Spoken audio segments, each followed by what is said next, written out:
दिल्ली में समग्र वायु गुणवत्ता खराब श्रेणी में बनी हुई है। दिल्ली के पर्यावरण मंत्री गोपाल राय ने कहा कि 15 सूत्रीय शीतकालीन कार्य योजना को एक एक करके लागू किया जा रहा है। दिल्ली के मुख्यमंत्री अरविंद केजरीवाल ने पहले वाहनों को बायोमास जलने, धूल आदि से होने वाले प्रदूषण को रोकने के लिए 15 सूत्रीय शीतकालीन कार्य योजना की घोषणा की थी। अब प्रदूषण को कम करने के लिए इस शीतकालीन कार्य योजना को एक एक करके जमीन पर लागू किया जा रहा है। दिवाली अब बेहद नजदीक है और क्या कुछ खास प्रयास दिल्ली सरकार देखिए, दिल्ली के अंदर दिल्ली के मुख्यमंत्री अरविंद केजरीवाल जी ने 15 सूत्रीय विंटर एक्शन प्लान बहुत पहले ही घोषित किया था। उस पूरे प्लान में चाहे वो डस्ट पोल्यूशन हो, चाहे गाड़ियों का पोल्यूशन हो, चाहे बायोमास बर्निंग का पोल्यूशन हो, चाहे वो बाहर से जो प्रदूषण आता है उसको रोकना हो, दिल्ली के अंदर जो एजेंसियां हैं उनसे कोऑर्डिनेशन का, बाहर के राज्यों से कोऑर्डिनेशन करने का, CAQM के ग्रैप को लागू करने का, तो एक बृहद योजना जो है वो पहले से ही मुख्यमंत्री जी ने घोषित किया हुआ है।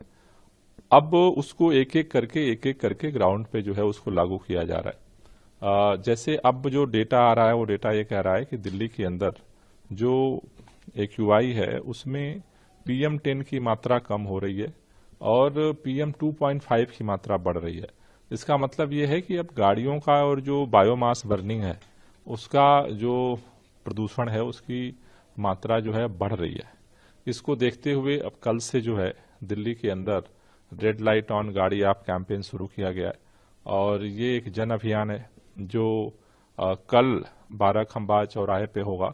उसके बाद 30 तारीख को जो है वो चंदगी राम अखाड़े पर किया जाएगा। दिल्ली के मंत्री गोपाल राय ने कहा कि चूंकि प्रदूषण का एक बड़ा कारण वाहन है, इसलिए उन्होंने गुरुवार को रेड लाइट ऑन गाड़ी ऑफ अभियान शुरू किया। अब डेटा कहता है कि AQI में पर्टिकुलर मैटर 10 का स्तर कम हो रहा है और PM2.5 का स्तर बढ़ रहा है। इसका मतलब है कि वाहनों और बायोमास जलने से होने वाला प्रदूषण बढ़ रहा है। इसके लिए रेड लाइट ऑन दिल्ली के मंत्री ने कहा कि गाड़ी ऑफ अभियान कल से शुरू किया गया है। यह अभियान गुरुवार को आयकर कार्यालय से शुरू हुआ और 12 खंबा रोड और शहर के अन्य स्थानों पर चलाया जाएगा। 2 नवंबर को यह अभियान दिल्ली के 70 विधानसभा क्षेत्रों में आयोजित किया जाएगा। 3 नवंबर को यह अभियान चलाया जाएगा। इस पूर्व में इको क्लब के माध्यम से अभियान को बढ़ावा दिया जाएगा। Video desk amarujala.com। अगर आप ये वीडियो YouTube पर देख रहे हैं तो हमारे चैनल को सब्सक्राइब करें और बेल आइकन को दबाना ना भूलें। अगर आप Facebook पर ये वीडियो देख रहे हैं तो हमारे पेज को लाइक करें।